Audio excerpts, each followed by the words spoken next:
Alors, c'est une joie pour nous de vous recevoir encore aujourd'hui dans Communion avec Dieu. Nous continuons toujours autour de notre sujet, celui de l'enlèvement. Mais aujourd'hui, il s'agit de parler des étapes de l'enlèvement. Notre verset de base, nous sommes dans 1 Thessaloniciens au chapitre 4, à partir du verset 16. Lisant la parole du Seigneur Jésus-Christ. Car le Seigneur lui-même, avec un cri de commandement, avec une voix d'archange et avec la trompette de Dieu, descendra du ciel, et les morts en Christ ressusciteront premièrement. Puis nous, les vivants qui demeurerons, nous serons ravis ensemble avec eux dans les nuées, à la rencontre du Seigneur, en l'air, et ainsi nous serons toujours avec lui. Voilà ce que nous lisons d'après la version Darby. Les étapes de l'enlèvement. Quelles sont les étapes de l'enlèvement? Il y a, quand nous lisons déjà ce que ce passage nous dit, la Bible nous cite 3 choses qui doivent se passer. Dans la version que nous venons de lire, on nous parle du cri du commandement. Et après le cri de commandement, qu'est-ce qui vient? On nous parle de la voix de l'archange. Et après la voix de l'archange, on nous parle du son de la trompette. Alors dans d'autres versions, comme la version Louis II, la Bible parle du signal, un signal donné. Donc le cri de commandement et le signal donné ne sont autres que la même chose. Donc vous et moi ce matin ou ce soir, là où vous êtes, nous allons étudier chaque étape, comprendre chaque étape à la lumière de la parole. Et voir est-ce que ces étapes-là sont en train de se produire ou se sont déjà produites. Déjà, prenons la première étape. Le cri de commandement. Qu'est-ce que c'est que le cri de commandement? Le cri de commandement, comme le mot le dit, c'est un cri qui est lancé. Non seulement que c'est un cri, mais c'est aussi un commandement. C'est-à-dire, c'est quelque chose auquel on doit obéir. Le cri de commandement, c'est quoi? C'est un message qui est donné premièrement. C'est un message qui prépare les gens à l'enlèvement. Vous savez, Dieu est tellement un Dieu d'amour. C'est un Dieu qui aime ses enfants. Et dans sa manière de faire, un père juste ne peut pas d'abord sanctionner ses enfants sans d'abord les avertir. C'est la même chose avec Dieu. Donc Dieu, avant de sanctionner, avant d'appliquer sa justice ou son jugement sur cette terre, parce que laissez-moi vous dire que la terre sera détruite, la terre sera brûlée. Mais Dieu, dans sa manière de faire, il interpelle d'abord. Et c'est à travers un message. Avant que le jugement de Dieu soit donné, il y a d'abord ce que nous appelons par la grâce. La grâce de Dieu, c'est quand Dieu vous interpelle. Dieu vous appelle à la repentance. Et Dieu le fait à travers un message. Regardez seulement à l'époque de Noé. Avant que Dieu puisse frapper la terre par le déluge, il y avait d'abord un message de préparation. C'était le message de Noé. Et le message disait « Entrez dans l'arche » pour éviter le jugement de Dieu. Et ceux qui avaient accepté le message avaient pu éviter le jugement de Dieu. Là-bas, c'était l'eau, mais à notre époque, ça sera le feu. Vous pourrez lire ça dans le livre de 2 Pierre au chapitre 3, au verset 7.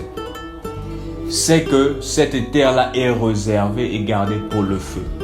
Mais Dieu, dans sa justice, a envoyé un message. Ce message-là te prépare à l'enlèvement, afin d'échapper à l'enlèvement. Quand tu écoutes ce message, quand tu le reçois, tu peux échapper à la grande tribulation qui est si proche. Pour bien comprendre le cri de commandement, quand on y va dans Matthieu au chapitre 25, la Bible nous parle de la parabole de 10 vierges. Donc ces 10 vierges-là, toutes les 10 elles étaient vierges. Toutes les 10 avaient des lampes. Donc ça veut dire quoi? Toutes les 10 pouvaient aller à l'église. Toute l'église pouvait prier. Toute l'église pouvait être dans leur mosquée. Elles pouvaient prier. Mais la différence était où? C'était au niveau de leur lampe. Il y avait 5 qui avaient l'huile dans leur lampe et 5 qui n'avaient pas d'huile dans leur lampe. Et elles attendaient le retour, en fait l'arrivée de leur époux. Mais l'époux, à l'heure attendue, n'était pas là. Certainement, c'est ce que tu te dis. Jésus-Christ dont nous parlons, l'époux dont nous attendons, où est-il? Alors les gens se sont assoupis, les 10 vierges se sont assoupies. Tellement qu'elles attendaient, mais l'époux n'était pas là. Elles sont parties dormir. Mais au milieu de la nuit, nous allons lire au verset 6. La Bible dit ceci: au milieu de la nuit, on cria. Le verset ne dit pas pendant le jour. Non. Le verset ne dit pas pendant l'après-midi. Non. Mais le verset dit au milieu de la nuit, on cria. Voici l'époux, allez à sa rencontre. La science elle-même dit que l'époque où nous vivons, nous sommes arrivés à minuit moins quelques secondes. C'est-à-dire, nous sommes déjà au milieu de la nuit. Et au milieu de cette nuit-là, au milieu de la nuit, nous qui sommes arrivés carrément au temps de la fin, il y a une voix qui crie. Cette voix-là dit: voici l'époux, allez à sa rencontre. Il y a un message qui a été donné. Ce message-là nous présente l'époux. Ce message-là nous prépare à rencontrer l'époux de notre âme. Nous prépare à rencontrer le Seigneur Jésus-Christ dans les airs. Quand j'écoute cette voix qui crie, quand j'accepte ce que cette voix-là me dit, alors je suis éligible à aller à la rencontre de l'époux. Ça, c'est un point. Mais ce message-là a un but particulier. Le but particulier, c'est quoi? C'est nous préparer. Donc, ce message n'est pas venu en vain. Ce message est venu pour que tu te rassures. Est-ce que dans ma lampe, j'ai l'huile? L'huile, c'est quoi? Le Saint-Esprit dans ton âme.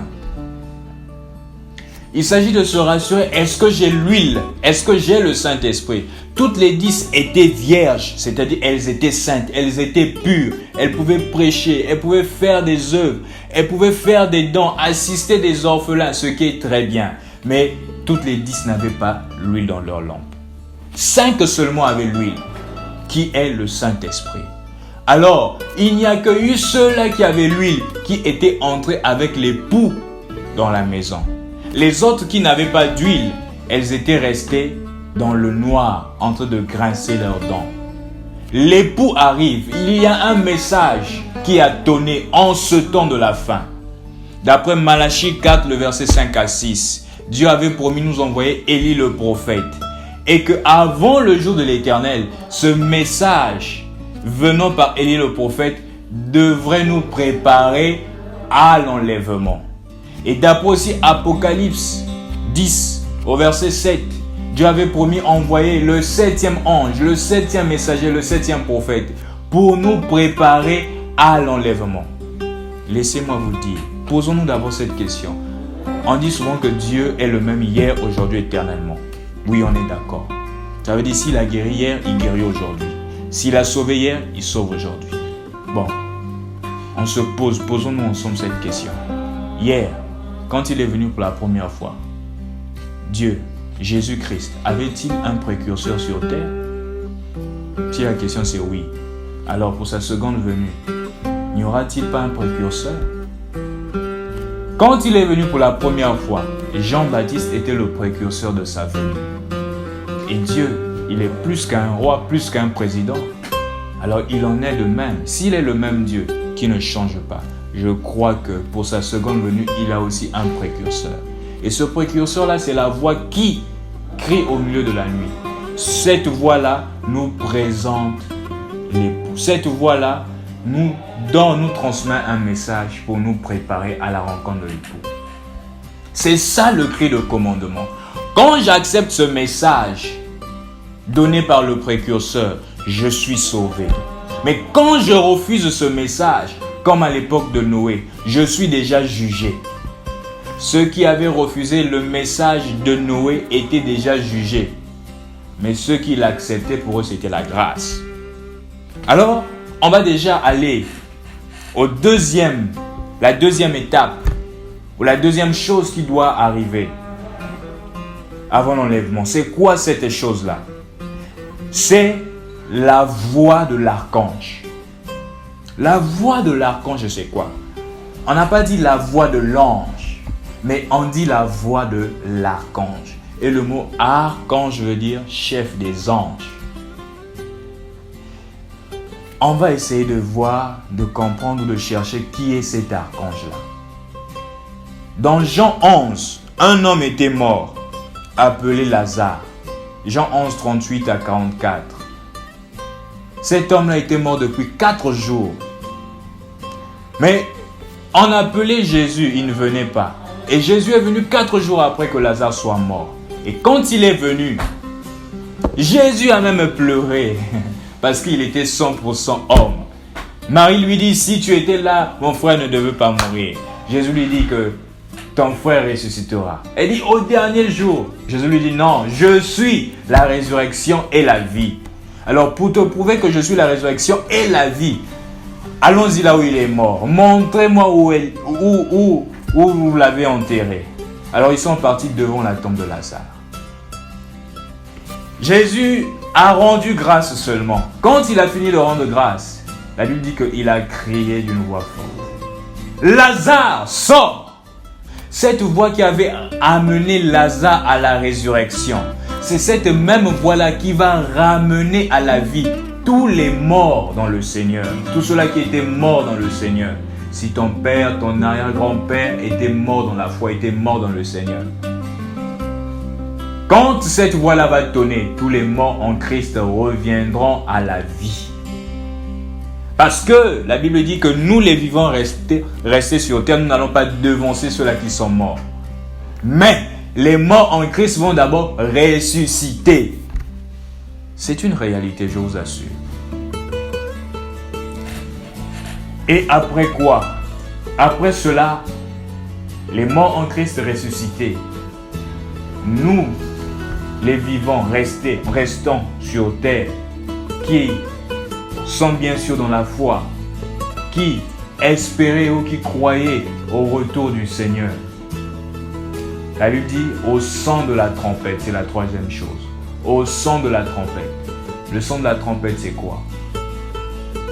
Dans l'Ancien Testament, on nous parle de la fête des trompettes.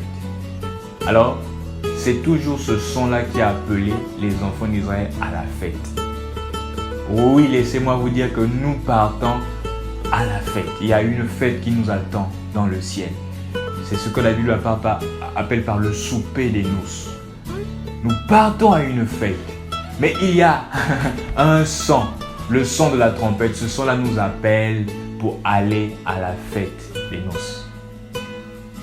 Et ensemble avec les morts en Christ, nous les vivants ressuscités, une fois au son de la trompette, une fois le son de la trompette retentit, les morts en Christ, nous les vivants en Christ sur terre, nous serons enlevés pour aller à la rencontre de Jésus dans la gloire. Celui-là qui est mort reviendra prendre son corps. Qu'est-ce qui se passe? Son âme ira prendre son corps. Et quand il reviendra à la vie, nous avec les vivants, eux avec nous les vivants restés, nous serons glorifiés. Nous allons revêtir le corps de gloire. Tel que Jésus est, c'est tel que nous serons. Et ce corps-là ne connaîtra jamais de maladie.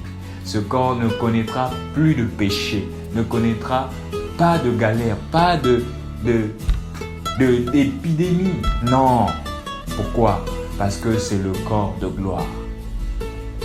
Mais avant de le rencontrer, tu vas peut-être te dire, mon frère, est-ce que mon frère a été sauvé? Est-ce que ma soeur a été sauvée? On sera dans cette soif-là de savoir si un tel est là.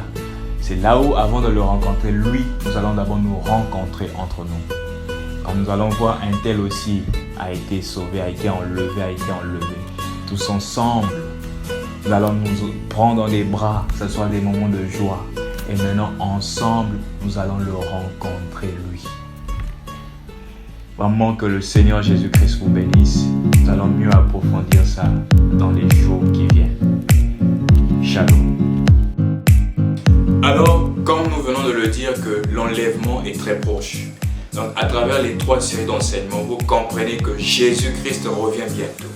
Il est plus tard que nous le pensons. Il y a un message que Dieu nous a envoyé pour te préparer, pour me préparer. Et il envoya en ce temps de la fin un prophète à travers qui il a donné un message. Parce que la parole de Dieu ne vient qu'au prophète, d'après Amos 3, le verset 7.